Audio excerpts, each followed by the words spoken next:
વિદ્યાર્થીઓ good morning. તો દીકરાઓ આપણે અત્યાર સુધી જે રાસાયણિક પ્રક્રિયા છે એના અંદર આપણે એમાઇન નો બેઝિક સ્વભાવ જોયેલો છે, પછી આપણે આલ્કાઇલેશન જોયું, એસાઇલેશન જોયું, બરાબર। ને લાસ્ટ વિડિયો લેક્ચરના અંદર આપણે નાઇટ્રસ એસિડ સાથે પ્રક્રિયા અને બેન્ઝીન સલ્ફોનાઇલ ક્લોરાઇડ સાથે પ્રક્રિયા જોઈ હતી। ઓકે, તો પાછો એકવાર આપણે ફટાફટ રિવાઇઝ કરીએ કે જે નાઇટ્રસ એસિડ સાથે પ્રક્રિયા છે એના અંદર જે પ્રાથમિક એમાઇન છે તે આપણને શું આપશે? એનો ડાયઝોનિયમ ક્ષાર આપશે કે જે અસ્થાયી હશે, જે એરોમેટિક એમાઇન હશે તે એનો જે ડાયઝોનિયમ ક્ષાર આપશે તે કેવો હશે? સ્થાયી। પછી જે બેન્ઝીન ડાયઝોનિયમ ક્લોરાઇડ સાથેની પ્રક્રિયા હતી એના અંદર પ્રાથમિક અને દ્વિતીયક એમાઇન તો પ્રક્રિયા આપે છે પણ તૃતીયક એમાઇન આપતું નથી। એનું કારણ શું કહેશો તમે? હાઇડ્રોજન। ઓકે, તો આજના વિડિયો લેક્ચરમાં આપણે શીખવાના છે કે ઇલેક્ટ્રોન અનુરાગી પ્રક્રિયા જે આપણી છેલ્લી છે એના અંદર ત્રણ પ્રક્રિયા છે। ઇલેક્ટ્રોન અનુરાગી વિસ્થાપન પ્રક્રિયા। ચાલો, શું નામ છે આજના આપણા ટોપિકનું? ઇલેક્ટ્રોન અનુરાગી વિસ્થાપન પ્રક્રિયા, જેને ઇંગ્લિશમાં કહેવાય electrophilic substitution reaction.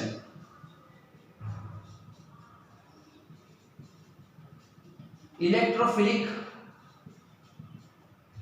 Substitution reaction. હવે ચાલો, ઇલેક્ટ્રોફાઇલ ઇલેક્ટ્રોન અનુરાગી કહેવાય કોને એ પહેલા સમજી લો તો તમને આ પ્રક્રિયા આવડશે। ઇલેક્ટ્રોન અનુરાગી દીકરાઓ કોને કહેવાય? કે હવે સમજો ઇલેક્ટ્રોન અનુરાગી આને ઇંગ્લિશમાં સમજો તો વધારે બેટર રહેશે। ઇલેક્ટ્રોફાઇલ એટલે ઇલેક્ટ્રોનને ઇલેક્ટ્રોન લવર કહેવાય। એને શું કહેવાય? ઇલેક્ટ્રોનનો લવર। તો હવે ઇલેક્ટ્રોનનો લવર, ઇલેક્ટ્રોન પર કયો વીજભાર હોય? માઈનસ। ચાલો, હવે ઇલેક્ટ્રોનનો કોઈક પ્રેમી છે તો ઇલેક્ટ્રોનનો પ્રેમી શું નેગેટિવ જ હશે? ના, કેમ કે નેગેટિવ હશે તો ઇલેક્ટ્રોન પર બી તો કેવો છે? નેગેટિવ વીજભાર છે। તો ઋણ ઋણ કેવું છે? અપાકર્ષણ થાય ને, રિપલ્ઝન।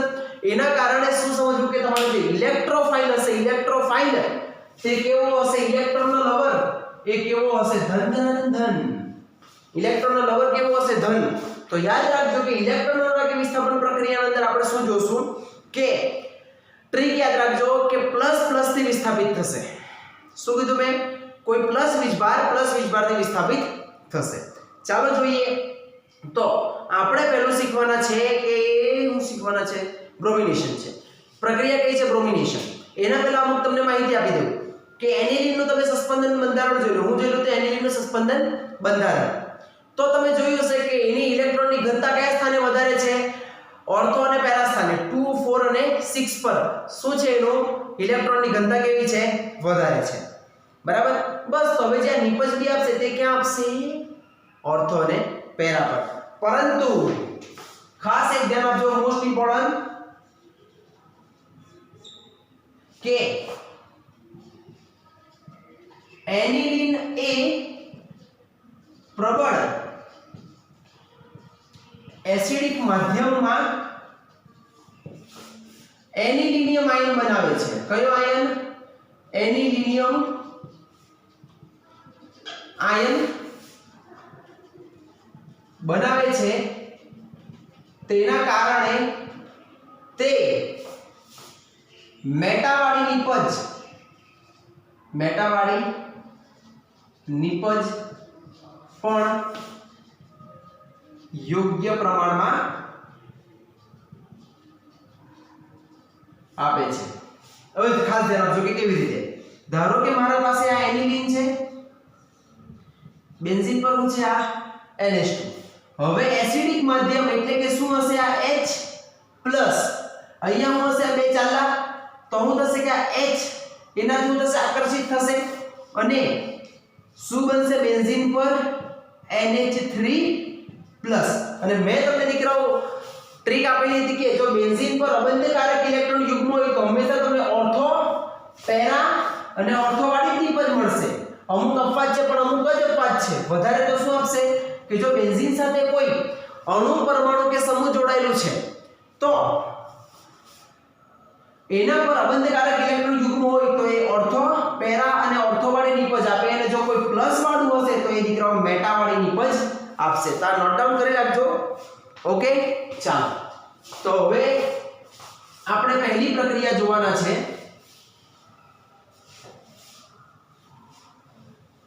ચાલો પહેલા આપણે બ્રોમિનેશન અને નાઇટ્રેશન જોઈ કાઢીએ તો તમને વધારે સમજ પડશે. ચાલો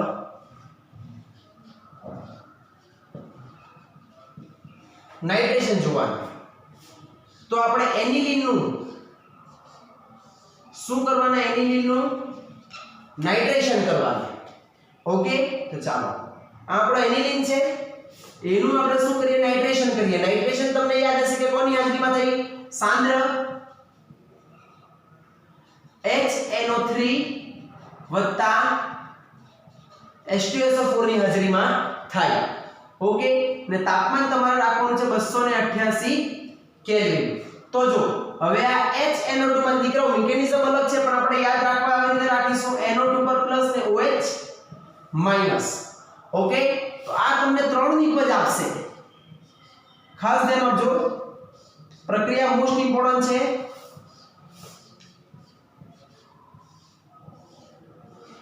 તો જો 3 એ 3 હવે જો આ એનિલિન છે આપણું અને જે ખૂબ જ સક્રિય હોય છે કારણ એના પર અબંધકારક ઇલેક્ટ્રોન યુગ્મનું હોવું. હવે 3 નિપજ તમને મળશે. પહેલી તો મળશે તમને એક પેરાવાળી, મેટાવાળી ને ઓર્થોવાળી. તો હવે તમને આમાં કોનું પ્રમાણ મુખ્ય હશે તો તે સમજજો કે જે પેરાવાળી હશે તેનું હશે 51%. ઓકે, જે આપણી મેટાવાળી હશે એનું આપણું 49 અથવા 47% હશે અને આ જે ઓર્થોવાળું હશે તેનું માત્ર કેટલું હશે? 2% જ હશે. એનું કારણ સમજો કે એનિલિનમાં તો તમે કીધું કે સર ઓર્થો અને પેરાવાળું મુખ્ય હોવું જોઈએ, તો પછી આ કેમ મુખ્ય હોયું? તો મેં તમને હમણાં જ જણાવ્યું કે એનિલિન એ પ્રબળ એસિડિક માધ્યમમાં કેવું હશે કે જ્યારે એસિડિક માધ્યમ હશે ત્યારે એનિલિનિયમ આયન બનાવે ને એનિલિનિયમ આયન શું આપે? એક મેટાવાળી નિપજ આપે કે જેવી કેવી હોય? મુખ્ય. તો એમસીક્યુ માં તમને પૂછી શકાય કે અથવા 2 માર્કમાં બી 2 માર્કમાં તો નહીં પણ એમસીક્યુ માં ધ્યાન રાખવું કે એનિલિનિયમ આયનનું જો તમે નાઇટ્રેશન કરો તો તમને એમાં મુખ્ય નિપજ કે એનિલિનિયમ આયનની તો એમાં કઈ હશે દીકરા? ઓકે, ને ઓર્થોનું કેમ ઓછી નિપજ છે? કારણ NH2 અને NO2 એના વચ્ચે શું થાય? અપાકર્ષણ થાય. એના કારણે શું થાય? એ લોકો દૂર જવાની કોશિશ કરે, નહીં કે પાસ આવો ના ક્લોઝ અપ. બરાબર, એ લોકો દૂર જવાની કોશિશ કરે એટલે કે એ લોકો કેવી હોય? નિપજ ઓછી હોય. હવે તમારા મગજમાં એક પ્રશ્ન થાય કે સર મારે ખાલી પેરાવાળી જ નિપજ જોઈતી છે તો કંઈક કરો. ચાલો કરીએ. જો તમને ખાલી પેરાવાળી નિપજ જોઈતી હોય તો તમે શું કરશો? ધ્યાન આપજો કે તમારે એનિલિનની સક્રિયતા ઓછી કરવી પડે. તમારે એનિલિનની સક્રિયતા શું કરવી પડે? ઓછી, તો તમને પેરાવાળી નિપજ મળે. તો ધ્યાન આપજો કે હેડિંગ મારજો કે NH2 સમૂહની સક્રિય કારક એ અસરનું આપણે શું કરવાનું છે? નિયંત્રણ કરવાનું છે, એને કંટ્રોલ કરવાનું છે. નિયંત્રણ એ કેમ લખાય? ચાલો આવડતું છે. એ આપણે NH2 નું શું કરવાનું છે? એની સક્રિયતાને આપણે નિયંત્રણ, એને જો કંટ્રોલ કરીશું તો આપણને શું મળશે? પેરાવાળી નિપજ મળશે. ચાલો ધ્યાન આપજો, આ આપણું એનિલિન છે. બેન્ઝીન પર શું આવશે? આ NH2. તો દીકરાઓ એના અંદર જો તમે એસિટિક એનહાઇડ્રેટ ઉમેરો, શું ઉમેરવાના? એસિટિક એનહાઇડ્રેટ એટલે CH3COO CH3 જેને શું કહેવાય? Acetic anhydrate. બરાબર, તો હવે ને પાછું એ તમારે કોઈ પ્રબળ બેઝની હાજરીમાં એટલે કે pyridine. તો હવે આ બંધ અહીંયાથી તૂટશે તો ઓક્સિજન પર માઈનસ ને કાર્બન પર પ્લસ. તો હવે શું થશે? અહીંયાથી H નીકળશે તો એ H અહીંયા જોડાય તો માઈનસ CH3 COOH મળે. અહીંયાથી H નીકળ્યો એટલે આપણા પાસે બેન્ઝીન પર શું રહી ગયું? બેન્ઝીન પર શું રહી ગયું? NH. ને જો અહીંયા દીકરા H+ નીકળે એટલે નાઇટ્રોજન પર શું આવશે? માઈનસ. અરે ભાઈ લે બતાવો, આ NH2 છે, અહીંયાથી આ H+ રીતે નીકળ્યો તો નાઇટ્રોજન પર શું આવે? માઈનસ ને. તો હવે NH તો આ પ્લસ એના હાથે જોડાઈ તો અહીંયા આપણા પાસે શું આવશે? આ CO CH3. અહીંયા પાછો મેં H બતાવી દીધો છે. ચાલો આનું નામ શું હતું દીકરાઓ? એનિલિન. આનું નામ છે એસિટિનેલાઇડ. શું છે એસિટેનિંગ લાઇન. હવે એનું તમે નાઇટ્રેશન કરો. હવે જો ખાસ ધ્યાન રાખજો કે આને ને આમાં સક્રિયતા કેમ ઓછી, તો એનું જો તમને કારણ બતાવતો છે કે બેન્ઝીન પર જે આ એનિલીન છે તે શું કરે ખબર કે આ બધું બેન્ઝીન સાથે ફર્યા કરે. તમને યાદ હોય તો આપણે સસ્પેન્શન જ્યારે બેન્ઝીન પર જ્યારે આ હું લાગી જાય NHCOCH3 લાગી જાય તો ત્યારે શું થાય કે આના પાસે આ બંધકારક ઇલેક્ટ્રોન યુગ્મ છે તો આ ઉપર જાય તો અહીંયા કયો ચાર્જ આવશે માઈનસ. ત્યારે ત્યાં શું આવશે અહીંયા, એટલે કે બેન્ઝીનમાં દખલગીરી કરશે નહીં. સમજ પડી વિદ્યાર્થીઓ? એ બેન્ઝીનમાં શું કરશે? દખલગીરી કરશે નહીં. તો શું થશે કે હવે એનું તમે જો નાઇટ્રેશન કરો, શું કરવાના? નાઇટ્રેશન કોની હાજરીમાં? HNO3 H2SO4. તો આપણને શું મળશે? પેરા પર નાઇટ્રો અને NHCOCH3 જેનું નામ શું છે?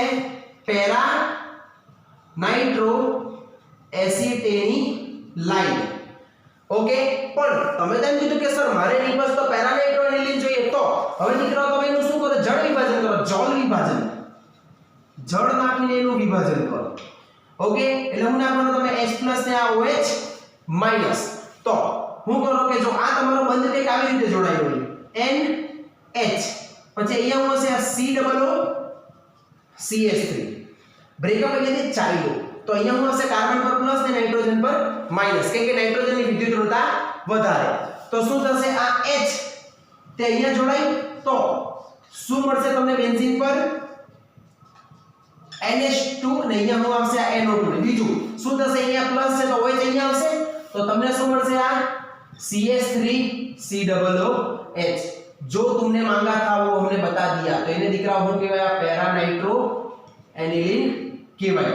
તો તમને આ નાઇટ્રેશન 2 અથવા 3 માર્કમાં પણ આવી શકે. તો આ નાઇટ્રેશન આપણું કેવું છે કે એના અંદર તમને 3 નિપજ મળે. જ્યારે આ કેવું છે? એ કંટ્રોલ્ડ નાઇટ્રેશન. કંટ્રોલ્ડ એટલે શું કે સક્રિયકારક અસરનું નિયંત્રણ. એટલે એનિલીનનું આપણે શું કર્યું? નિયંત્રણ કર્યું ને આપણને કઈ નિપજ મળ્યા? Para nitro aniline. તો વિદ્યાર્થીઓ ઉતારો છો. તો વિદ્યાર્થીઓ હવે આપણે જોવાના છે બ્રોમિનેશન પ્રક્રિયા. તો જો બ્રોમિનેશન પ્રક્રિયા એટલે દીકરા શું કે એના અંદર જે બ્રોમિનનો પરમાણુ છે તે હું થશે ઉમેરાશે. તો ચાલો જોઈએ. તો જ્યારે તમે ડાયરેક્ટ એનિલીન લેતા છે, બરાબર, આનું નામ શું છે? એનિલીન અથવા બેન્ઝેનેમાઇન. એનું આપણે શું કરવાના છે? બ્રોમિનેશન એટલે કે 3Br2 ને પાણી. તો આપણને નિપજ મળશે 2,4,6 ટ્રાઇબ્રોમો એનિલીન કે જેના સફેદ અવશેપ આવે. આ તમારે નીટ એના માટે હોઈ શકે કેમ કે સફેદ અવશેપ ને આપતો આપણે જોઈએ નહીં. બરાબર, શું થશે? 2,4,6 ટ્રાઇબ્રોમો એનિલીન. તમે ગુજરાતીમાં લખજો. બરાબર, જો શું થશે કે એનિલીનની જ્યારે બ્રોમિન જળની હાજરીમાં પ્રક્રિયા કરતા આપણને નિપજ શું મળશે? 2,4,6 ટ્રાઇબ્રોમો એનિલીનના સફેદ અવશેપ મળશે. કેવા અવશેપ મળશે? એના આપણને સફેદ ધોળા અવશેપ મળે. પણ વિદ્યાર્થીઓ જેમ આપણે આગળ કીધું તેમ આપણે એવું કરવું છે ખાલી કોઈ એક જ નિપજ જોઈતી છે તો એનું તમે શું કરવું પડે? એનિલીનની સક્રિયતા કેવી કરવી પડે? આપણે ઓછી. તો કંઈક આવું આવશે કે ચાલો NH2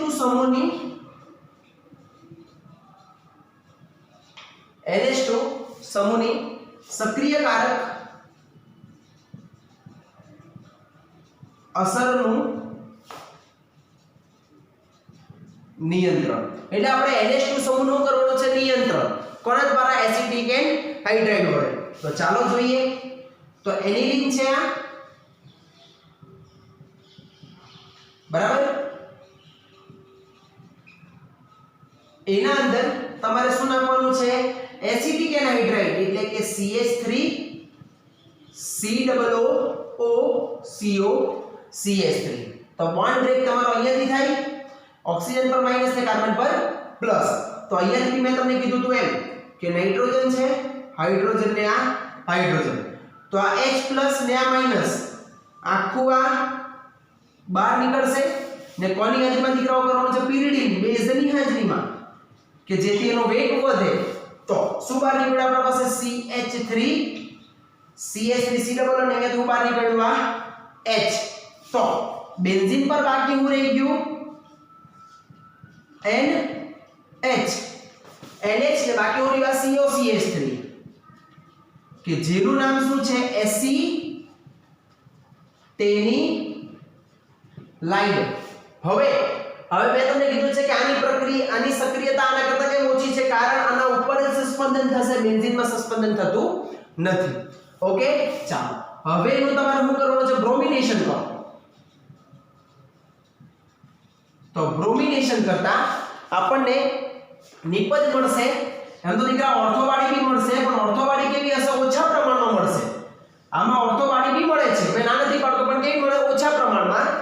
તો અહીંયા આપણું શું આવશે? આ NHCO CH3 ને આ શું થશે? Br, કે જેનું નામ શું છે? Para bromo એસિટેનિલાઇડ.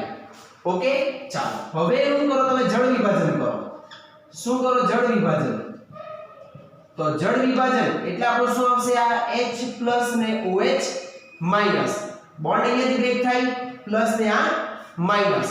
તો આ આખો સમૂહ OH સાથે બહાર નીકળે એટલે શું આવશે આપણું? આ CH3 COOH અને બેન્ઝીન પર શું આવશે? NH2 ને અહીંયા શું આવશે? આ Br, કે જેને શું કહેવાય? Para bromo aniline. વિદ્યાર્થીઓ, બે બંને પ્રક્રિયા ઇમ્પોર્ટન્ટ છે ને સેમ જેવી જ છે. એક પ્રક્રિયા સમજી લીધો, બીજું આપોઆપ આવી જશે. ઓકે, તો બ્રોમિનેશન અને કંટ્રોલ્ડ બ્રોમિનેશન એટલે કે શું કર્યું આપણે? NH2 સમૂહની સક્રિયતાનું કર્યું આપણે અસરકારક નિયંત્રણ કર્યું. તો આ બ્રોમિનેશન છે. લખો જો.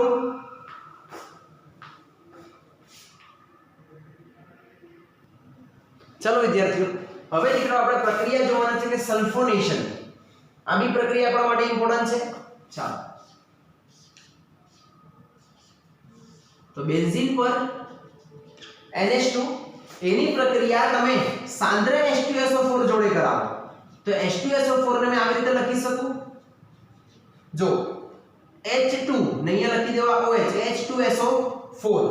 ઓકે, તો શું થશે કે આખો સમૂહ એના અંદર ઉમેરાઈ જશે. શું થશે? આખો સમૂહ એના અંદર ઉમેરાઈ જશે. તો આપણે આને H ને SO3H ની રીતે લખીએ. તાબનકારક તો શું થશે? આના અંદર દ્રાવ્ય થઈ જશે. શું થશે? દ્રાવ્ય. તો આપણને શું મળશે? બેન્ઝીન પર આ NH3, કેમ કે આ આના સાથે જોડાયો, પ્લસ છે ને આ માઈનસ. તો NH3 પર પ્લસ ને અહીંયા શું આવશે આપણું? આ SO3H માઈનસ. ઓકે, ચાલો આનું નામ છે એનિલિન અને આનું નામ છે anilinium hydrogen sulphate. Anilinium hydrogen sulphate, કે જેની તમે પ્રક્રિયા કેટલા તાપમાને તમારે એને કરાવવાની છે? 453 થી 473. 453 20 વધારે નાખો એને કહેવાય 473. તો દીકરાઓ એના અંદર પુનઃરચના થાય. શું થાય? એને રીઅરેન્જમેન્ટ રિએક્શન કહેવાય. તો શું થશે? અહીંયા બેન્ઝીન પર આવશે NH2 અને નીચે આવશે SO3H. તો જો અહીંયા શું આવ્યું? NH2 ને નીચે શું આવ્યું? SO3H. હવે શું થશે કે આ પ્રક્રિયા એ એકબીજામાં ઇન્ટરકન્વર્ટેબલ છે. કે શું થશે? H ઉપર આ નીચે, એટલે કે કંઈક આવું. બેન્ઝીન પર શું આવશે? આ NH3+ અને અહીંયા શું આવશે? આ SO3-, કે જેને દીકરાઓ કહેવાય ઝ્વિટર આયન. જેને શું કહેવાય? આ ઝ્વિટર આયન. આ ખાસ વસ્તુ ધ્યાન રાખજો કે ઝ્વિટર આયનનું બંધારણ ને યાદ રાખજો કે તે ઉભય ગુણધર્મી છે. ઉભય ગુણધર્મી એટલે કે તે બેઝ અને એસિડ બંને જેવો સ્વભાવ ધરાવે છે. ઓકે ને આને વિદ્યાર્થીઓ ધ્યાન આપજો, આને સલ્ફાનિલિક એસિડ પણ કહેવાય. આને કયો કહેવાય? સલ્ફાનિલિક એસિડ, અથવા એનું બીજું નામ છે para amino benzene sulphonic acid. તો આ આપણી કઈ પ્રક્રિયા હતી? સલ્ફોનેશન પ્રક્રિયા હતી.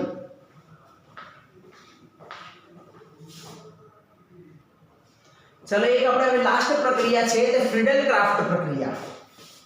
હેડિંગ આપજો કઈ છે? ફ્રીડલ-ક્રાફ્ટ પ્રક્રિયા. તો દીકરાઓ તમને યાદ હશે કે ફ્રીડલ-ક્રાફ્ટ પ્રક્રિયામાં તમારા પાસે જે પણ સંયોજન હશે, ધારો કે આપણે એનિલીન નું કરવાના છે, તો ફ્રીડલ-ક્રાફ્ટ પ્રક્રિયામાં જે દીકરાઓ લુઈસ એસિડ તરીકે શું વપરાય? નિર્જળ AlCl3 ને ધારો કે તમારે એનું એસાઇલેશન કરવું છે અથવા આલ્કાઇલેશન અથવા એસાઇલેશન કરવું છે, તો આ પ્રક્રિયા થતી નથી. ખાસ ધ્યાન આપજો કે એનિલીનમાં ફ્રીડલ-ક્રાફ્ટ પ્રક્રિયા થતી નથી. પાછો એકવાર રિપીટ કરતો છે કે એનિલીનમાં ફ્રીડલ-ક્રાફ્ટ પ્રક્રિયા થતી નથી. એનું મુખ્ય કારણ સમજો કે જે એનિલીન છે, એનિલીનનો સ્વભાવ કેવો છે? બેઝ. અને એલ્યુમિનિયમની P કક્ષક ખાલી હોવાના કારણે તેનો સ્વભાવ કેવો છે? એસિડ જેવો. તો એસિડ અને બેઝ બંને પ્રક્રિયા કરીને તમને યાદ આપે કે ક્ષાર આપે, ક્ષાર. તો હું આપશે એ NH2 અને આ AlCl3 એવો આ ક્ષાર બનાવશે અને આગળ એ ફ્રીડલ-ક્રાફ્ટ પ્રક્રિયા આપતું નથી. ખાસ બસ લખી શકો છો તમે કે એનિલીન એ પ્રબળ બેઝ, અને અથવા ખાલી તમે બેઝ બી લખીશો, એનિલીન એ બેઝ અને AlCl3 એસિડ સ્વભાવ હોવાના કારણે એકબીજા સાથે પ્રક્રિયા કરીને એલ્યુમિનિયમ ક્લોરાઇડ ક્ષાર બનાવે છે. તેથી તે ફ્રીડલ-ક્રાફ્ટ પ્રક્રિયા આપતું નથી. ઓકે વિદ્યાર્થીઓ, તો ચાલો હવે આપણે ચાર્ટના સ્વરૂપમાં આપણે જે પ્રક્રિયા પૂર્ણ થઈ છે તે એકવાર આપણે જોઈ લઈએ. તો ચાલો આપણે ખાલી ઇલેક્ટ્રોન અનુરાગી પ્રક્રિયા જ જોવાના છે. ઓકે, તો જો આપણો કોણ હતો? આ એનિલીન હતો, બરાબર? ચાલો એનિલીન, એની તમે પહેલી કઈ પ્રક્રિયા કરી? નાઇટ્રેશન. નાઇટ્રેશન એટલે કોની હાજરીમાં? HNO3 અને H2SO4. તો તમને 3 નિપજ મળી. કેટલી મળી? 3 નિપજ. કઈ કઈ? આ આપણું આ એનિલીન, આ પાછું NH2 ને આ NH2. પેરાવાળી કેવી હતી? મુખ્ય. એના પછી કોણ હતી? મેટાવાળી ને બેટા કઈ હતી? NO2 વાળી. ઓકે, ચાલો પછી આપણે તમે એનું કરાવેલું કંટ્રોલ નાઇટ્રેશન. તો એના અંદર તમે શું નાખેલો હતો? CH3 COO CO CH3. તો તમને શું મળેલું હતું? બેન્ઝીન પર NHCO CH3 જેને કહેવાય એસિટિનેલાઇટ. ને પછી તમે એનું કરાવેલું હતું નાઇટ્રેશન, એટલે કે HNO3 અને H2SO4 ની હાજરીમાં. તો આપણને શું મળેલું? બેન્ઝીન પર આ NHCO CH3 તો છે જ, વત્તા અહીંયા હું આવેલું આ NO2. હવે એનું તમે શું કરાવેલું હતું? જળ વિભાજન H2O. તો ફાઇનલી તમને શું મળેલું હતું? બેન્ઝીન પર આ NH2 ને પેરા સ્થાન પર શું હતું? આ NO2. સેમ તમારી શું હતી? બ્રોમિનેશન પ્રક્રિયા. તો તે આપણે જોઈએ. તો બ્રોમિનેશન માં શું હતું? 3Br2 જળ. તો આપણને શું મળેલું? બેન્ઝીન પર શું આવશે? આ NH2, અહીંયા શું આવશે? Br, બૈરું ગયું Pr, Br. ચાલો પછી હવે તમે શું કરાવેલું? કંટ્રોલ નાઇટ્રેશન, એટલે કે કોની સાથે? CH3 CO CH3. તો આપણને દીકરાઓ શું મળેલું? એસિટિનેલાઇટ, એટલે કે બેન્ઝીન પર NHCO CH3 કે જેનું આપણે શું કરાવવાનું છે? બ્રોમિનેશન, એટલે કે ખાલી Br2. તો આપણને શું મળશે? બેન્ઝીન પર આ NHCO CH3 ને અહીંયા શું આવશે? આ Br, કે જેના અંદર તમે જળ વિભાજન કરતા આપણને શું મળશે ફાઇનલી બેન્ઝીન પર આ આવશે NH2 ને અહીંયા શું આવશે આ Br તો આ નાઇટ્રેશન ને આ આપણી શું હતી બ્રોમિનેશન ચાલો પછી બીજી આપણે કઈ જોઈલી હતી સલ્ફોનેશન તો સલ્ફોનેશન એટલે કે આ H2SO4 સાથે તો શું આવશે બેન્ઝીન પર NH2 ને સોરી NH3 ને SO3H કે જેના અંદર આપણે તાપમાન રાખવાનું છે 453 થી 473 કેલ્વિન તાપમાન તો શું થશે કે પુનઃરચના થશે અને શું આપશે આપણને સલ્ફાનિલિક એસિડ એટલે કે બેન્ઝીન પર NH2 ને અહીંયા શું આવશે આ SO3H કે જે એકબીજામાં ઇન્ટરકન્વર્ટેબલ છે તો આપણને શું આપશે ઝ્વિટર આયન એટલે કે બેન્ઝીન પર NH3+ ને અહીંયા આવશે SO3- તો દીકરાઓ આપણે અહીં એનિલીન જે પણ આપણે એમાઇન સંયોજનોની જે રાસાયણિક પ્રક્રિયા છે તે અહીંયા સમાપ્ત થાય છે ઓકે તો હવે નેક્સ્ટ વિડિયો લેક્ચરના અંદર આપણે નેક્સ્ટ ટોપિક સાથે મળીએ ત્યાં સુધી બાય ટેક કેર